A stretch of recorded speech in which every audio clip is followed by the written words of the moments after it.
तो आज का हमारा मौजू है फिजियोथेरेपी यानी मूवमेंट का विज्ञान। और जानते हैं इसकी ताकत को समझने के लिए सबसे अच्छा तरीका क्या है? एक असली कहानी।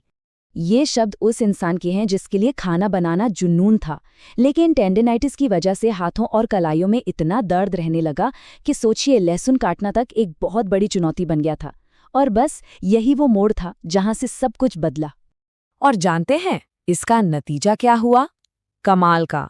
सिर्फ कुछ हफ्तों की आसान टारगेटेड एक्सरसाइज और जिंदगी लगभग वापस पटरी पर आ गई।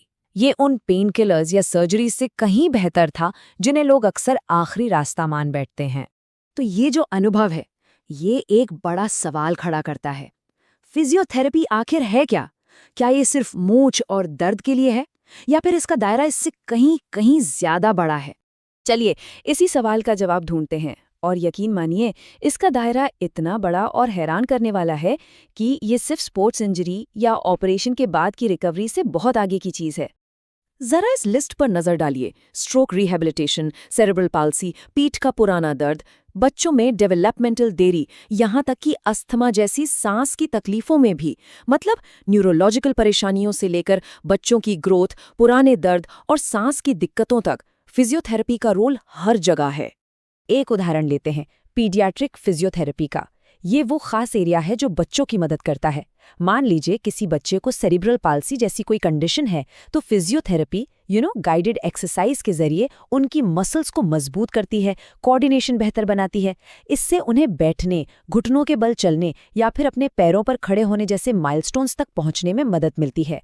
और अगर न्यूरोलॉजी की बात करें तो यहाँ तो फिजियोथेरेपी कमाल ही कर देती है। स्ट्रोक या पार्किंसंस जैसी बीमारियों के बाद ये दिमाग की प्लास्टिसिटी, मतलब दिमाग की सीखने की क्षमता का इस्तेमाल करती है। ये एक तरह से दिमाग और शरीर को फिर से एक साथ काम करना सिखाती है, नर्वस सिस्टम को लगी चोट के बाद भी।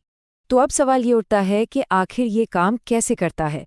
मतलब एक ही थेरेपी इतनी अलग अलग तरह की परेशानियों का हल कैसे हो सकती है? इसका राज इसके सिस्टमैटिक तरीके में छुपा है। ये पूरी एक साइंटिफिक प्रक्रिया है। सबसे पहले होता है बायोमैकेनिकल असेसमेंट। मतलब फिजियोथेरेपिस्ट हर चीज को बारीकी से जांचता है। मसल्स कितनी टाइट हैं, जॉइंट्स कैसे मूव कर रहे हैं। फिर उस असेसमेंट के आधार पर एक टारगेटेड प्रोग्राम बनाया जाता है, जिसमें खास तरह की एक्सरसाइज और स्ट्रेचिंग होती है। और आखिर में मसल्स को रीपैटर्न किया जाता है, यानी उन्हें सिखाया जाता है कि एक साथ मिलकर सही तरीके से काम कैसे करना है। तो देखा जाए तो इसका असली मकसद शरीर को खुद को हील करने और रिकवर करने की ताकत देना है। ये सिर्फ एक्सरसाइज नहीं है, ये एक तरह की एजुकेशन है जो लोगों को अपने शरीर को समझने और अपनी रिकवरी का कंट्रोल खुद अपने हाथ में लेने का जरिया देती है। और ये जो मॉडर्न साइंटिफिक अप्रोच है ना, आपको जानकर हैरानी होगी कि इसकी जड़ें बहुत बहुत गहरी हैं। ये हजारों सालों के सफर में विकसित हुई है। इसका जिक्र तो 460 एडी में हिप्पोक्रेट्स तक करते थे, जो मसाज और एक्सरसाइज की वकालत करते थे। फिर 1894 में ग्रेट ब्रिटेन में 4 नर्सों ने मिलकर चार्टर्ड सोसाइटी ऑफ फिजियोथेरेपी बनाई। असली ग्लोबल पहचान इसे मिली 1951 में, जब world confederation for physical therapy यानी WCPT बनी। और आज ये एक न्यूरोसाइंस बेस्ड फील्ड है जो पूरी तरह से सबूतों पर आधारित प्रैक्टिस का इस्तेमाल करती है। ये तस्वीर देखिए, ये है WCPT की पहली और दूसरी प्रेसिडेंट मिस एल्सन और मिस ग्रिफिन जोन्स, 1956 की न्यूयॉर्क मीटिंग में। ये वही लोग हैं, वही पायनियर्स जिन्होंने इस फील्ड को आज के इस मुकाम तक पहुंचाने के लिए अंतर्राष्ट्रीय स्तर पर सहयोग की नींव रखी। लेकिन एक मिनट, इस पूरी कहानी में एक बहुत ही जरूरी हिस्सा है जो थेरेपिस्ट के क्लिनिक में नहीं बल्कि कहीं और होता है, और वो है मरीज की अपनी भूमिका। असल में सबसे जरूरी काम तो अक्सर घर पर होता है। थेरेपिस्ट के साथ जो सेशन होता है वो तो समझिए इक्वेशन का सिर्फ एक हिस्सा है। एक फिजियोथेरेपिस्ट कैरिन ऑरलैंडो कहती हैं, मेरे बहुत से क्लाइंट्स चाहते हैं कि वे कल ही ठीक हो जाएं, वे इसमें ज्यादा मेहनत नहीं करना चाहते। और यही सबसे बड़ी चुनौती है। देखिए, फिजियोथेरेपी कोई पैसिव फिक्स नहीं है, इसमें एक्टिव भागीदारी चाहिए होती है, ताकि मसल्स को फिर से ट्रेन किया जा सके और चोट बार बार वापस ना आए। तो असली कामयाबी एक पार्टनरशिप से मिलती है।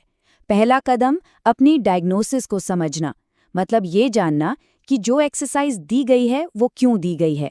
दूसरा, प्रोग्राम के प्रति पूरी तरह कमिटेड रहना, घर पर दिए गए स्ट्रेच और एक्सरसाइज को लगातार करना।